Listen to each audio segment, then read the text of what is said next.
Good morning or almost afternoon, depending on when you're watching this. Social media friends, new connections, whether you are sharing your time with me and my co host and our guest today, whether you're coming into this from LinkedIn, Facebook, or even my YouTube channel, it doesn't really matter. So, welcome, welcome, welcome. I don't know where some of you are at, but at least for me and some of my friends today, we are kind of enjoying this last run of an Indian summer. So as you can tell, I'm kind of like doing the summer short sleeve thing, probably maybe for the last time. We'll see. All of this being said, let's bring in my co-host. You know him. I know him. Well, shit, who doesn't know him? He's on social media quite a bit. Let's bring Stewart into the room and let's get him warmed up with talking about what's happening, what's going on in the business of real estate all over Chicagoland. Because today's episode, here in the first part of October, we're going to talk to you about all things real estate and more in real living in Chicagoland. So, Stewart, hola, how are you? Hey, Bill, how are you? I'm doing fantastic. I saw that you were enjoying your Indian summer as well, because from one of your many social posts, you were working fun, working business at a golf outing. Good for you. Yeah, I sponsored a hole for a special charity organization that I'm fond of for young people with special needs, and it was just big fun. We did just a great activity. Yeah, that's important. That's important. I mean, audience members, for those of you who are in the business, maybe your business, whatever it might be. We can all kind of do the grind way too much, and as Stewart and I know, sometimes you have to take a break from the usual stuff, do some fun stuff, but kind of mix it with some intentional business outcomes that you want to achieve. So glad to hear that. So Stewart, warming you up. Let's start off with your dropping what's current trends and a market update. So, inventory starting to come up a little bit, but we're still short no matter what. At the end of the day, there is just not enough inventory. And we're going into the fall season. So buyers are starting to see some ability to make offers without getting, blown out of the water with 6, 7, 8, 9, 10 offers or cash offers. They are able to be successful, but with that in mind, those properties that are priced right and look really great, those are still getting 2, 3, 4, 5 offers. Wow. So it is it's a mix. It's just a little bit easier. Before, almost every property had a ton of offers. Now, not necessarily every property has a ton of offers. Okay. Would you agree, Stewart, that in years past, that traditional seasonality of selling a home, that kind of myth is gone, right? People are buying outside of the summer warm period of the year, right? Yeah, for sure. People are buying right now over and over again. I had listed 3 properties last month. All 3 went under contract. So it is definite that people are still buying. People that didn't get a chance to buy during the summer or even in the spring, now they're able to buy. So the buyers are still there. They're still waiting. They're still looking for inventory for sure. Yeah. I agree with you. Given what I see closer to me, Stewart, I see a lot more inventory probably within the past 6 weeks than earlier this year. Now, here's a question though. With the inventory that I see, new homes for sale, new listings coming onto the market, I see them going under contract, going into escrow somewhat quick. But then I also see at times that it went under contract, went into escrow, and then it was back on the market. In your opinion, what could be causing that? Well, there's a variety of things that are happening. Some people are, for lack of a better term, pulling the trigger to write an offer and get it accepted just to do it because they're so tired of having lost offers that they immediately jump the gun, offer more than what they really wanted to, and then they either go through inspection or they rethink what they got accepted and then they back out. Oh, so, and that's aside from, the occasional buyer that didn't get their financing. Maybe they didn't realize what I've seen happen. And I backtrack a little bit here, but what I've seen happen is buyers that were pre-spring had a pre-approval. The pre-approval was based on a 5% interest rate or less. And now that interest rates are higher, all of a sudden they don't qualify for that purchase. Right. So they find out real quick when they got an accepted offer, they send the contract to the loan officer, and a great loan officer like yourself, Bill, immediately goes, "Oh, wait a second.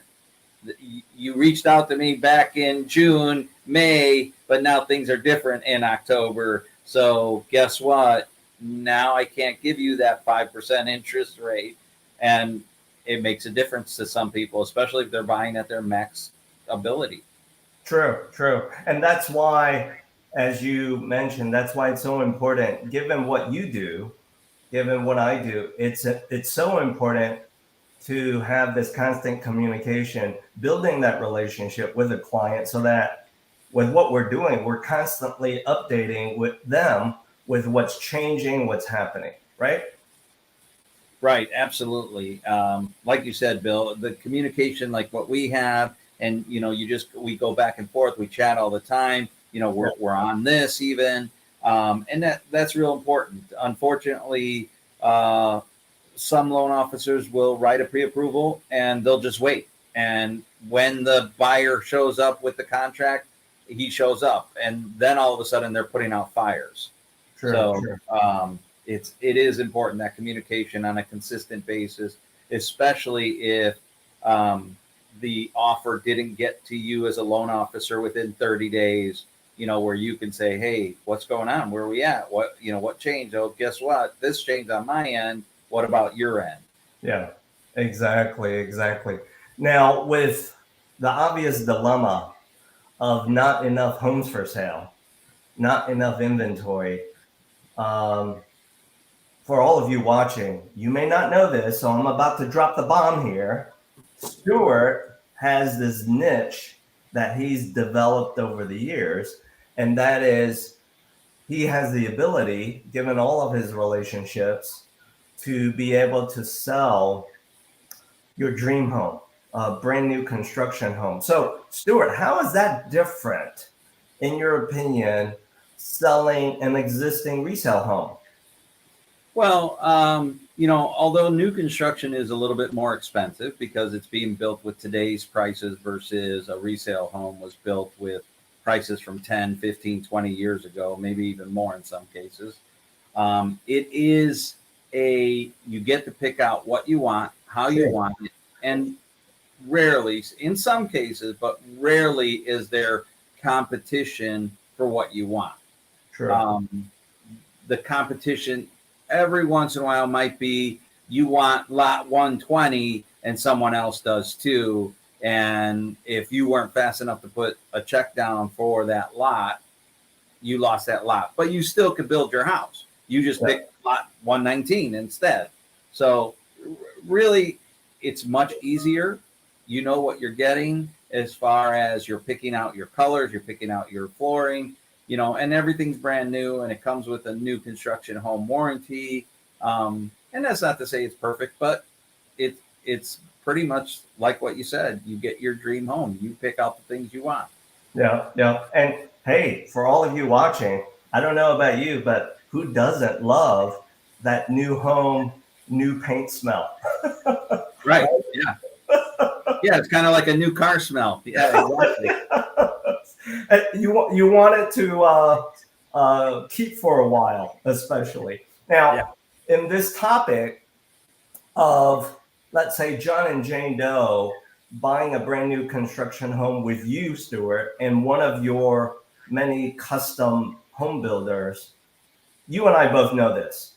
That nice custom home doesn't magically appear in a couple of days or a month.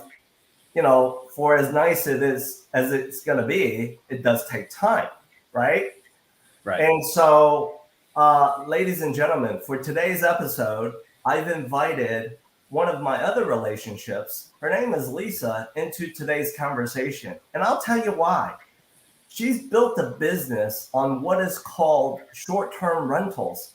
And once I got to learn more about her business, and I want to share with you, it has its place. Short-term rentals has its place for some of you who may be buying and building your dream home, brand new construction, with Stewart and his builders. Why? Because you might just need kind of temporary quarters to live for a while. So all of this being said, let's welcome and bring Lisa into today's conversation. Lisa, how are you? I'm good, Bill. How are you? We're doing well. So you heard some of what Stewart and I have dropped in today's episode, right? Yes. Yes. And one of the things I wanted to ask for your help with, thank you for sharing your time, is why short-term rentals? Why is your business solving a problem in today's kind of crazy world of real estate? Well, you guys mentioned relationships. You mentioned how hard it is, the market right now. So I have to form relationships too. And who I form relationships with are landlords. I also form relationships with insurance agents and also realtors. Realtors are very special to me because they have people between properties. Like they sold their house. They can't find a new house yet. They need a house to live in. They don't want to rent a hotel because it gets very expensive to cook their food. Right. So this is where short-term rentals come in. It's a platform with Airbnb, Vrbo, Booking. It's all these platforms that we give people places to stay. That's a home away from home. That's what we always call it. And it has all the amenities that they have at home. So that's better than a hotel, more comfortable. They can have their dogs and everything at our places until they actually get to sign paperwork for their home. Right. Also, if they're working and they come in here, Chicago has a lot of work for them to do. A lot of contractors come in, solar panel people. A lot of people come in and they need a place to stay and they don't want to rent a hotel. Oh, wow. We serve those kind of people also. Okay. So you have to build relationships with companies for their HR because we supply them with a need that they have. Okay. And with your short-term rental business, it's a little different, right? Than, the quote-unquote vacation home through Airbnb. From what I think I know, you've got so many short-term rentals sprinkled throughout Chicago metro area, right? Yeah, it's the suburbs of Chicago, and we have 11 of them. Oh, wow. Yeah, and we're a little different. We're not in a vacation spot, so we don't get vacationers that often. We get contractors and people that need to, even if they need to be relocated because their house has work to be done on it. So that's why we form relationships with the companies. We don't really deal with too many vacationers. That's not the kind of class we wish to serve. So Gotcha. And your contractual relationship with the owner and landlord of a property or maybe multiple properties is strictly that, right? You're in a contract relationship with them to basically provide them a consistent monthly rental income figure, so that they don't have to worry about it. Right. We give them a better occupancy rate. So if they want to get a loan, they could get it easily when they got a high, occupancy rate. Right. We definitely take care of the apartment. We make sure that it's always clean, because every time our guests come in and out, we have to clean it. Right. So it isn't like they're gonna get an apartment back in a year or two and it's gonna be trashed. Yeah. And we've seen it all. We've seen the worst and stuff. So we don't do that. We take care of the place. We also take care of the building. We let them know if there's anything broken on the outside of the building. We put security cameras up so their building is secure. So if anything should happen, they check with us. Hey, did your camera catch that? Right. And stuff. So we put a lot of security in their building, a lot of care, more than a regular tenant would do. We don't have no squatters, can't deal with those. No dealing with evictions. Yes. No dealing with late pays. We always pay on time. Right. And a large part of what you do, especially with the cameras for security, is I think you leverage a lot of digital stuff to run your short-term rental business, right? Yep. There's no keys. No keys for the lobbies, no keys. It does work in multiplexes too, because, we can put a digital lock on the lobby so people can get in.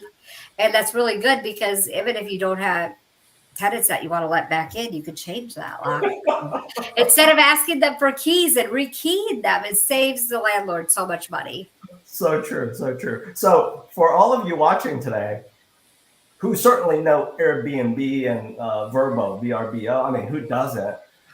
But before I learned all of this short-term rental business, specifically Lisa's business, my reaction has always been, oh yeah, well, you do that when you're on vacation. But like you're sharing with Stewart and myself today, not necessarily. And for those of you who may be thinking, here we go, who may be thinking of, I want to sell my home. I'm ready to sell my home. And maybe you're about to call Stewart to do just that.